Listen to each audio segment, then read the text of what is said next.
E aí, galera intensiva, o meu nome é Ivens, sejam bem-vindos a mais um Sunday Paper. Hoje, nosso Sunday Paper de número 68 e hoje a gente vai falar sobre o uso da posição prona em pacientes não intubados.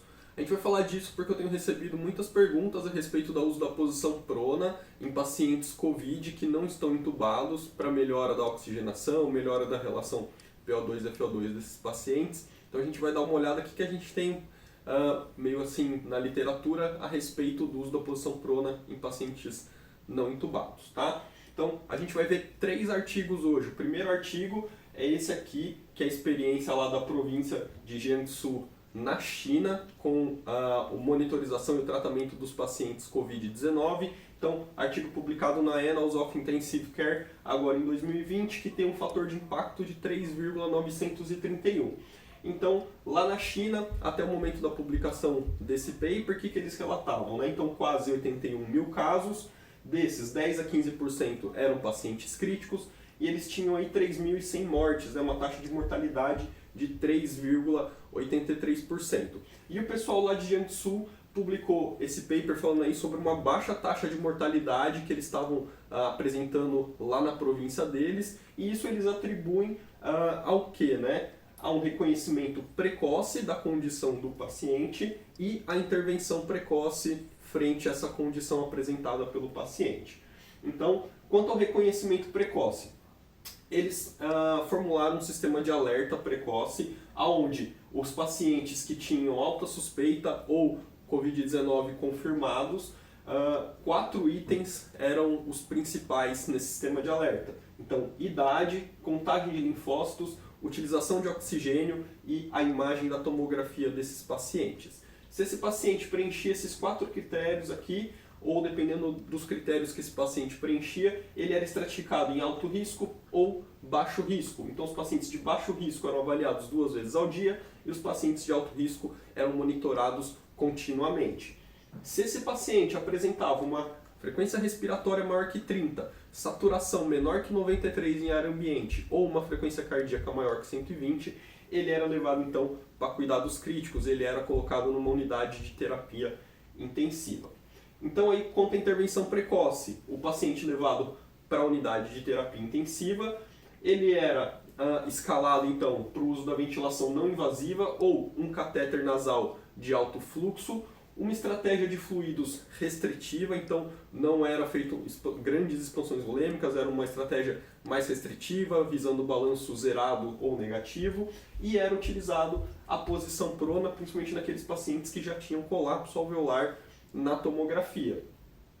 Se esses pacientes tinham melhora da condição, as terapias eram então mantidas. Se não apresentasse melhora, esse paciente então era entubado, ia para ventilação mecânica invasiva e demais condutas conforme a necessidade de escalar os cuidados para esses pacientes. Tá? Então é isso que eles faziam, reconhecimento precoce e utilização precoce do manejo que com as terapias, né? Alto fluxo, ventilação não invasiva, estratégia restritiva de fluidos e uso da posição prona nos pacientes que ainda não estavam intubados. Então, esse foi o relato do pessoal lá de Jiangsu, mostrando o porquê que a mortalidade deles foi menor do que em outras regiões da China, né? O porquê talvez. Né? Um paper bem simples, com poucos dados, mas mostrando mesmo como eles faziam essa detecção precoce e essa intervenção precoce. A gente tem esse paper aqui de 2003 que fala sobre a resposta da posição pronas em pacientes sobre ventilação espontânea e insuficiência respiratória hipoxêmica. Então, é publicado na Acta Anestesiológica Escandinávica, com fator de impacto de 2,228, e esse paper traz para a gente 4 casos clínicos onde houve melhora da gasometria e melhora clínica desses pacientes que tinham insuficiência respiratória hipoxêmica quando submetidos então à posição prona no momento ainda extubados, tá? Então assim, de 2003 não são pacientes COVID, são pacientes com insuficiência respiratória hipoxêmica, mas que estavam sendo pronados frente às alterações gasométricas e clínicas desses pacientes. Então vale a pena vocês pegarem o paper, dar uma lida nos 4 casos clínicos para vocês verem como que era o caso dos pacientes e como que eles evoluíram. Na discussão, o que ele traz para a gente? O porquê que esses pacientes melhoraram. Os 4 pacientes apresentaram melhora gasométrica, melhora clínica. Então, o porquê, né? Então, é baseado em 3 mecanismos fisiológicos, né, que melhoram essa alteração VQ do nosso paciente. Então, o primeiro deles, a perfusão pulmonar dominante dorsalmente e próxima ao diafragma na posição supina não muda para uma posição ventral dominante na posição prona. Então, diferente do que se acreditava antigamente, que até a gente chega a ver ainda isso em alguns livros de fisiologia, quando a gente era passada a ideia de que a perfusão ela era gravidade dependente. Então, que se eu passasse meu paciente de uma posição supina para uma posição prona, essa perfusão tenderia a ir aos poucos para uma região mais dependente. Hoje a gente já sabe que não, inclusive a gente consegue ver isso em pacientes monitorizados com tomografia de impedância elétrica, onde a gente consegue fazer o estudo tanto da ventilação quanto da perfusão desses pacientes. A gente consegue ver que a perfusão ela não se altera, ela é mais dorsal e próxima ao diafragma, independente da posição que o nosso paciente seja colocado, né? Lógico que com algumas alterações, mas ela proporcionalmente sempre vai ser maior nessas regiões, então nas regiões dorsais e próximas ao diafragma. Segundo ponto, formação de atelectasias é reduzida na posição prona. Então, a inflamação e a ventilação com pressão positiva aumenta a formação de atelectasia nas porções dependentes do pulmão, devido a uma pressão pleural menos negativa e o peso das próprias estruturas intratorácicas. Então, na posição prona, a formação de atelectasia ela é menos pronunciada nas porções anteriores, devido a uma pressão pleural mais negativa e o coração repousando sobre o externo. Então, quando a gente tem um paciente na posição supina, e também em ventilação mecânica, isso favorece a formação de atelectasia. A gente tem uma distribuição da pressão pleural menos homogênea, isso torna as áreas dependentes com pressões pleurais menos negativas e propícias, então, à atelectasia. E a gente também tem o peso do próprio coração sobre os pulmões, fazendo com que essas áreas dependentes na posição supina sejam mais favoráveis à formação de atelectasia. Quando a gente prona o nosso paciente, a distribuição da pressão pleural ela fica mais homogênea, diminuindo essa tendência das regiões dependentes colapsarem, e o coração não mais pesa sobre o pulmão, ele fica lá repousando então sobre o externo. Então você tem um alívio desse peso exercido do coração sobre os pulmões, diminuindo também assim a chance de gerar atelectasias.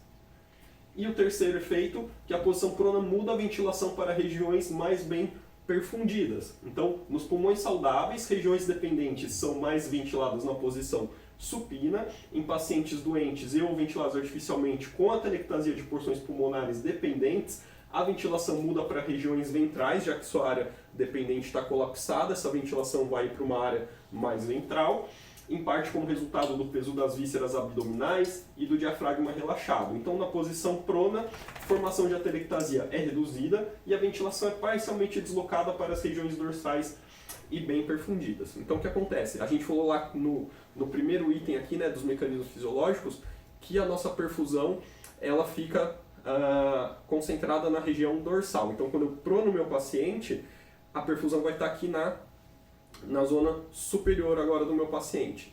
A ventilação ela tende a ser maior nas áreas dependentes, isso numa pessoa saudável, porém num pulmão colapsado nessa área, obviamente eu não tenho ventilação boa nessa área dependente e a minha ventilação acaba sendo melhor naquela área que está livre, naquela área mais ventral. Quando eu prono meu paciente e a gente desloca essa área de colapso agora lá para outra área do meu pulmão, eu libero essa área dorsal, que agora está mais bem ventilada e está mantendo aquela perfusão, e eu consigo manter então uma melhor relação ventilação-perfusão. Então, quando a gente junta esses 3 mecanismos fisiológicos aqui, eu tenho um pulmão que agora ele está mais bem ventilado e tem uma relação ventilação-perfusão melhor, porque as áreas de perfusão e de ventilação estão coincidindo agora com as minhas áreas dorsais que estão lá para cima, digamos assim, com o nosso paciente pronado. E aí, o nosso terceiro artigo de hoje, um artigo publicado na Critical Care, agora em 2020, com um fator de impacto de 6,959, é um artigo que compara o uso da posição prona combinada com o catéter nasal de alto fluxo ou a ventilação não invasiva. Então, é um estudo observacional, prospectivo, então, testando a hipótese de que a posição prona precoce, combinada com a ventilação não invasiva ou catéter de alto fluxo, pode evitar a necessidade de intubação naqueles pacientes com síndrome do desconforto respiratório agudo de moderada a grave. Ele também avaliou os efeitos da posição prona combinada lá com a VNI ou com catéter de alto fluxo para melhorar a relação PO2-FO2 desses pacientes quando comparado ao uso isolado da VNI ou do catéter de alto fluxo, né, sem usar junto com a posição prona. E ele também avaliou a segurança da terapia da posição prona em pacientes com síndrome de desconforto respiratório agudo que estavam aí acordados e não intubados. Lembrando que o normal, ou o mais comum na verdade, né, é que a gente utiliza a posição prona em pacientes com síndrome de desconforto respiratório aguda grave e que estejam aí intubados e sedados. Então, esse aqui não foi um estudo randomizado, controlado, ele trabalhou com 4 cortes. Então, um desses grupos tinha catéter nasal de alto fluxo, o outro utilizou ventilação não invasiva, o outro a combinação do catéter de alto fluxo com a posição prona e o último grupo, ventilação não invasiva mais a posição prona. Ao todo, ele estudou 20 pacientes, então um grupo pequeno de pacientes. Dos 20 pacientes, 11 pacientes não precisaram ser intubados, então o uso dessas terapias em pacientes com síndrome de desconforto respiratório moderada a grave evitou a intubação em 11 pacientes. Desses 11, 8 eram moderados e 3 eram graves. Dos pacientes que tiveram que ser intubados, a maioria deles eram pacientes com síndrome de desconforto respiratório aguda grave, tá? Então, conclusões que ele traz no artigo. A aplicação precoce da posição prona combinada com catéter nasal de alto fluxo ou a ventilação não invasiva pode evitar a intubação. Então, a gente vê ali que 11 de 20 pacientes não precisaram ser intubados. A posição prona foi bem tolerada pelos pacientes. A eficácia na melhora da relação PO2 e FO2, quando comparado às 4 diferentes estratégias que ele usou, foi nessa ordem. Então, catéter nasal de alto fluxo.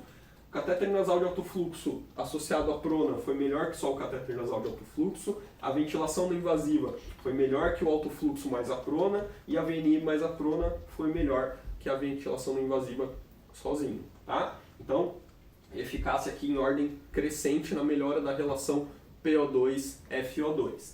E os pacientes com síndrome de desconforto respiratório aguda grave não são candidatos adequados para o uso da posição prona associada a VNI ou catéter nasal de alto fluxo, com maior risco de complicações com intubação tardia nesses pacientes. Então, nesses pacientes graves, realmente o melhor é partir para uma estratégia invasiva, né? Intubar esses pacientes ao invés de tentar a posição prona antes da intubação.